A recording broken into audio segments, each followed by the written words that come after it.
Hola, buenas noches. Estamos aquí en Tunja grabando un video para la clase de Teoría y Método de la Geografía con el profesor Vladimir Mejía. En esta ocasión pues vamos a hablar de la geografía radical y de uno de sus grandes exponentes que fue William Bunge. Me encuentro aquí con una amiga, ella estudia psicología y le ha interesado ese tema porque pues ellos también analizan mucho de las percepciones humanas, de lo que hemos aprendido en geografía humanística. Entonces me pareció muy chévere compartir eso desde la transversalidad de la academia. Y ahora bien, cuando yo digo geografía radical, ¿qué te hace pensar? La verdad nunca había escuchado esa expresión. Sí. Geografía radical. Como, no sé, como marcar territorio. Marcar territorio. Sí. Bueno, ya que vamos a hablar de territorio, parte de la geografía radical siempre ha sido eso. ¿Así? Mirar, no marcar territorio, sino marcar para transformar.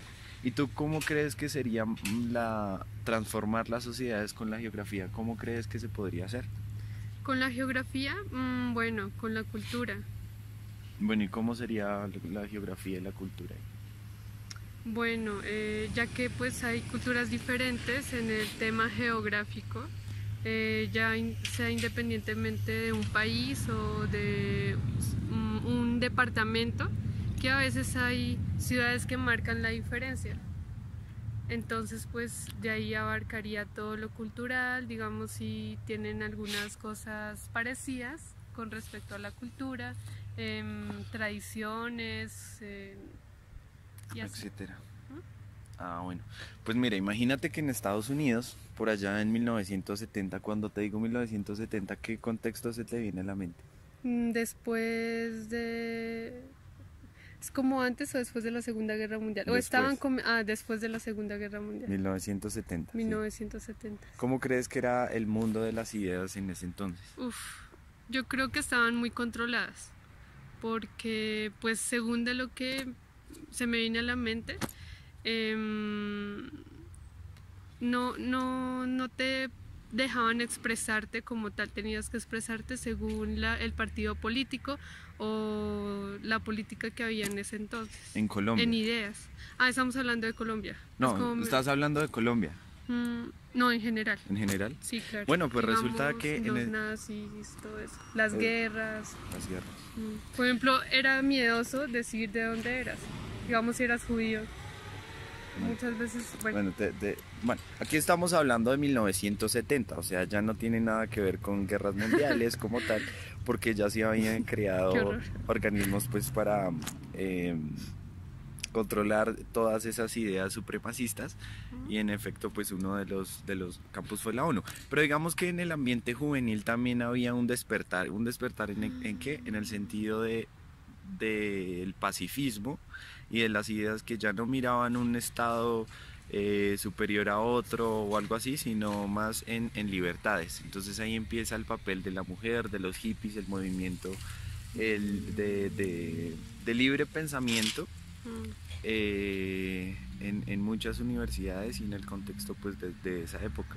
Es decir, que al salir de ese sufrimiento de esa época antes de 1970, como que ya había más libertad y por eso supongo que surgieron todas esas ideas y sentimientos de los cambio. hippies y eso. De cambio. Pues, esa palabra es clave para entender lo que es la geografía radical. Un cambio en la sociedad. Y qué bueno que tocaste el tema de la cultura, porque analizaban los códigos, las maneras y las percepciones culturales de determinado entorno para accionar y transformar la sociedad. O sea, ¿tú crees que las transformaciones tienen que ser colectivas o simplemente debe estar el poder haciendo lo que se le da la gana? Bueno, cuando me nombras eso, como que pienso que las personas tienden a tomar muy rápido la moda y más si se trata de libertad. Entonces, pues, colectivas como tal, pues sí, no, pues depende, ¿no? También de las regiones. De pronto en los pueblitos no se veía tantos hippies, que un ejemplo, que en una ciudad, digamos, grandes con más desarrollo. Pero entonces la geografía radical desde ese punto de vista, lo que buscó fue escuchar a esas personas que quizás eran marginadas. Ya no era una cuestión de simplemente consumo o moda, como lo estás postulando, sino que dijeron, no, aquí hay unas dinámicas que la misma gente puede interpretar, y de ese modo pues tenemos un bagaje geográfico muy importante y que quizás estaba tras unas cortinas de humo y de ideas que, digamos, limitaban y a la vez sostenían mucho la élite. La geografía dejó de ser una cuestión solo para las ventas o para la creación de edificios o para la venta de bienes raíces y todo eso, y buscó hablar con la gente. La gente identificó qué representaba para ellos su entorno, la gente reconoció cuáles eran los peligros que tenían, alcanzaron a mapear, alcanzaron a tener una cercanía. Y sabes que hay un grupo social muy importante ahí, ¿sabes cuál fue? ¿Cuál? Los afrodescendientes de un barrio de Detroit. Allá fue donde empezó el plan de William Bunch. Entonces, otra de los factores, desde la visión marxista, porque pues la geografía radical es marxismo, que es mirar los fenómenos de lucha de clases, Sí. y decir, mirar esas brechas y dejar que la gente también hiciera y participara y tuviera una voz de expresión. Eso me recuerda hace poco cuando hablábamos con un joven que vivía en el sur de acá de Tunja, y nos decía, qué chévere que los gobiernos llegaran así como ustedes a preguntarnos qué queremos, qué nos gustaría, cómo soñamos nuestro entorno. Yo creo que la geografía radical de algún modo supo hacer eso, o buscó eso. Entonces, ahora, desde lo que te he dicho, ¿tú qué piensas de la geografía radical? Bueno, yo pensé que era un término como más radical, sino que abarca mucho, digamos, mucha historia, por decirlo ¿Cómo así. radical? O sea, ¿tú qué entiendes por radicalidad? Como un término así fijo y ya. Pero algo hermético y encerrado. Sí, y la geografía radical, según lo que tú me explicas, abarca mucha expresión, mucha cultura, mucha historia. Y la radicalidad va en la transformación. Eso es. ¿Y actualmente hay geografía radical? Actualmente hay geografía radical y pues uno de sí, los exponentes es Bozano. Bozano es un geógrafo que tiene en Argentina un proyecto que ya ha hecho y que realmente conmueve mucho, porque permitió que la gente se empoderara para ser transformadora. O sea, no que todo fuera la política y nos tiene que ayudar y la política la criticamos, sino no, nosotros también podemos crear y construir. Entonces es eso, es ya que te acuerdas que tú mencionaste una palabra al principio que era territorio. Sí. Bueno, esa palabra de territorio no es una cuestión de estar en un sitio determinado y ya, ese es mi territorio. No, sino es la identificación que tú tienes con ese espacio y el poder que tienes para transformar. Okay. ¿Sí? Y tengo una pregunta. ¿Estaría mal dicho si se dice que hay una persona que es sí, geógrafo radical? O sea, digamos, Jürgen Klarik sería un geógrafo radical. Un ejemplo. Jürgen Klarik, lo que pasa es que él no se basa en geografía. Jürgen Klarik es un... Pues no, coach, pero digamos... es un coach, ¿sí? Pero digamos... Él está impartiendo un cambio, ¿no? Sí, está impartiendo un cambio, pero desde el punto de vista del neuromarketing, ¿sí? Pero también y parte de la geografía y de la psicología y de la educación. Y la historia. Y la historia. Pero la cuestión del geógrafo radical es no enfocarse en las ventas por las ventas, sino en el ser humano. No, pero mira que él abarca de todo. O sea, él tiene temas de ventas, pero también tiene temas, digamos, él hizo un documental que se llama Un crimen llamado educación. No sé si lo conoces. Bueno, pero aquí estamos hablando más que todo de geografía y de pronto nos salimos un poquito del tema. Bueno. Pero sí, básicamente a William Bunch se le reconoce como un geógrafo radical porque se atrevió a romper esos esquemas burocráticos, clientelistas que muchas veces reconocemos o vemos en las universidades, especialmente en las de prestigio, que a veces que pareciera que fueran los mismos 50 generaciones. Y él se aburrió tanto de eso que dijo, mi vida es el análisis y el compartir y el entender la gente.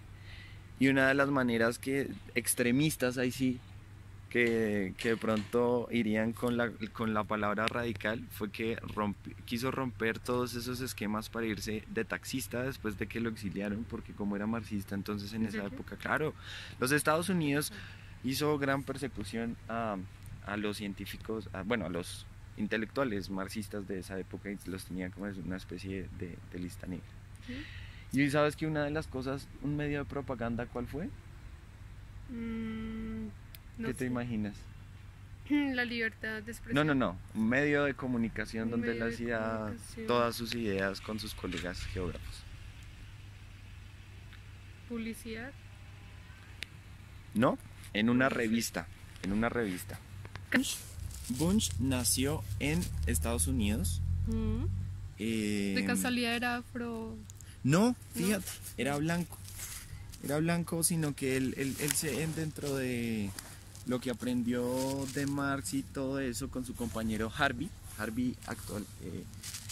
actualmente vive, ellos quisieron mirar a Marx para estos tiempos, no dejarlo solo en una época, sino que realmente fuera algo latente con el capitalismo de hoy en día. De hecho, hay críticas bien fuertes que hace Harvey.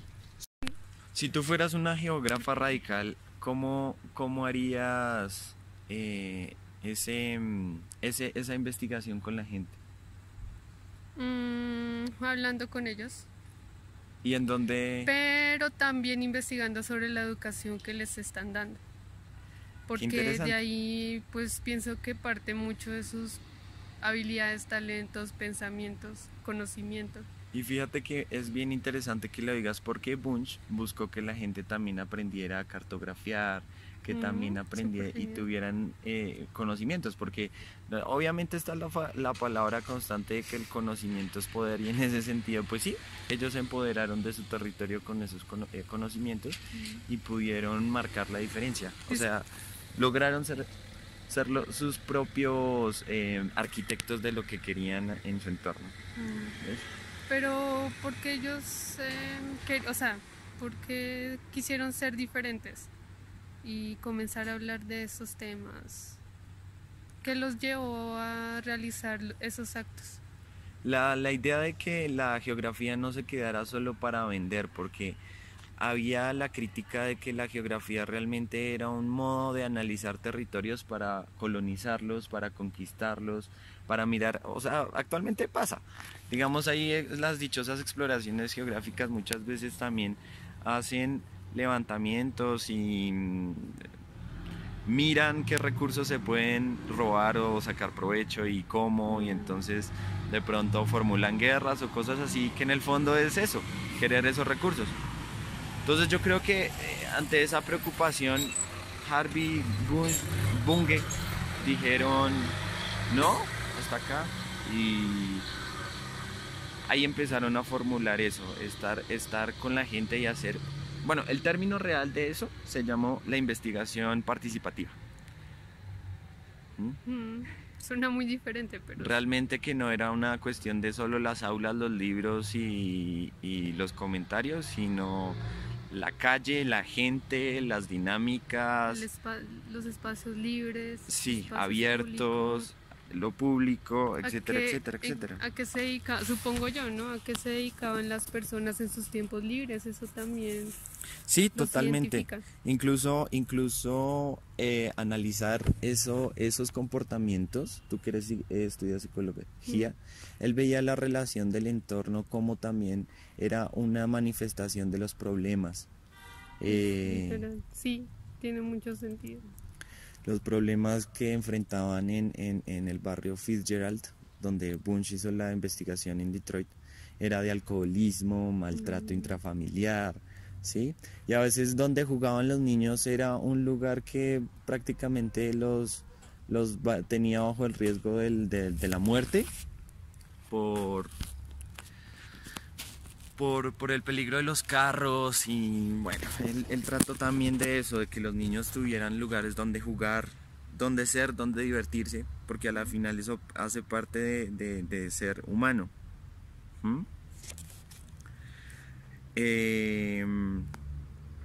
Bueno, él hizo mapeos y cartografía distinta. Es que ahí nació el papel mantequilla.